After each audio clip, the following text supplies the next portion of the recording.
今集嘅內容係關於運用代入法去解聯立方程。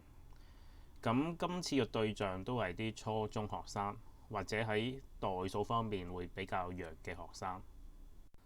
今日係會講兩樣喺我哋做代入法嘅時候要留意嘅地方。第一就係我哋點樣去揀我哋個主項。我哋識得揀嘅話呢，我哋做個代入法嘅時候係會簡單啲嘅。咁第二就係我哋做代入法嘅時候呢，有機會我哋需要處理一啲代數嘅分析。咁好多時啲同學就喺度處理呢啲代數分析嘅時候，出現咗啲問題。咁最終就因為計錯數而答錯咗個題目。咁我哋會講下點樣可以有系統咁去解決呢啲問題。我哋睇睇呢個例題。咁我哋做代入法第一步呢，就係首先將一式或者二式改寫成由 x 或者 y 做主項。如果我哋揀改寫一式嘅話呢，咁我哋可以得到呢兩個等式啦。如果我哋改寫二式嘅話呢，咁可以分別得到呢兩條等式啦。呢四條等式我哋都可以攞佢哋嚟做代入法嘅，同樣可以得到正確嘅答案。但係我哋睇睇當中有三個呢都涉及分數嘅。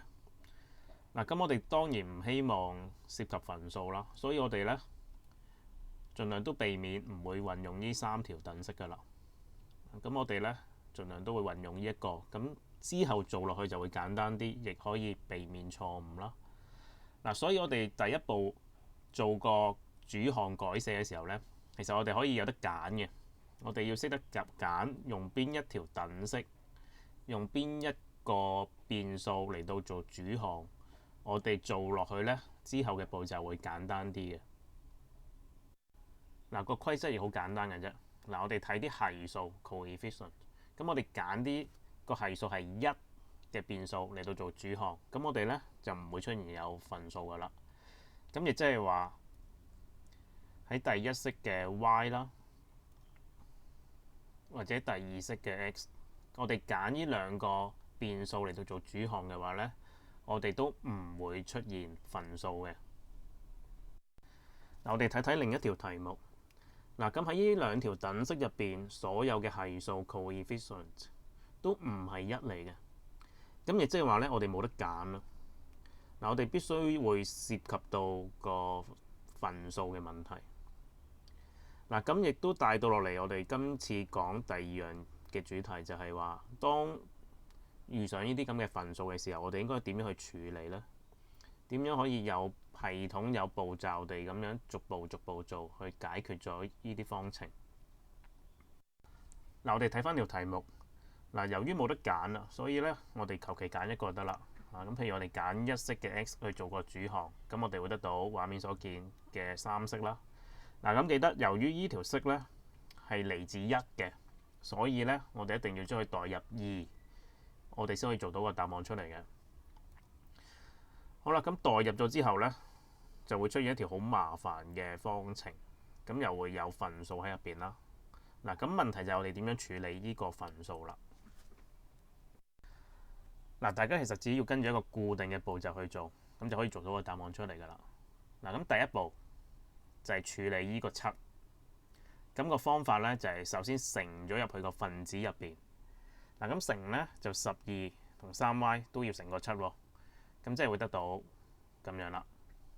12就乘7變咗84，3y 乘7變咗21y。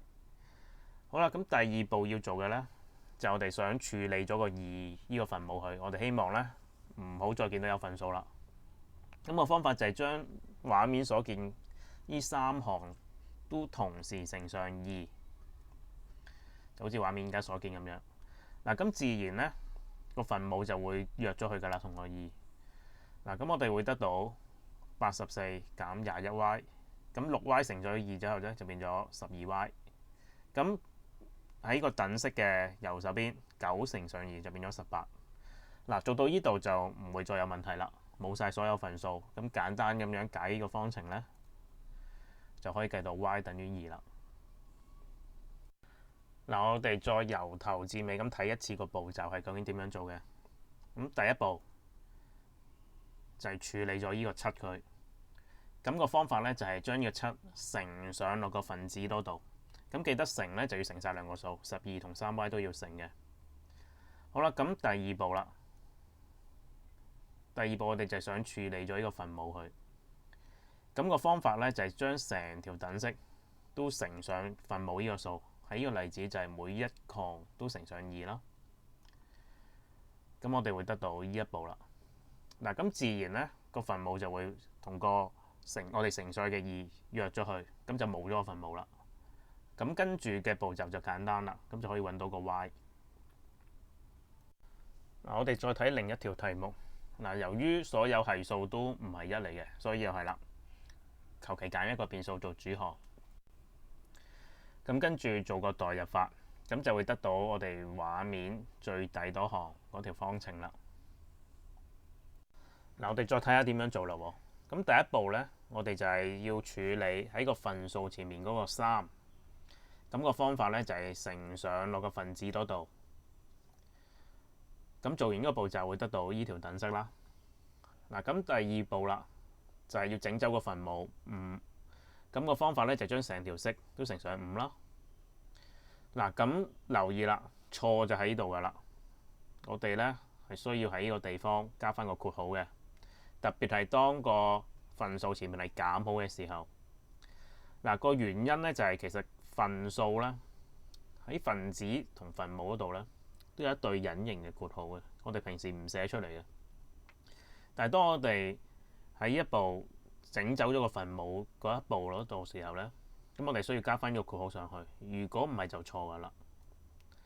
嗱，咁跟住我哋跟翻拆括號嗰個步驟啦。咁減57就變成加57。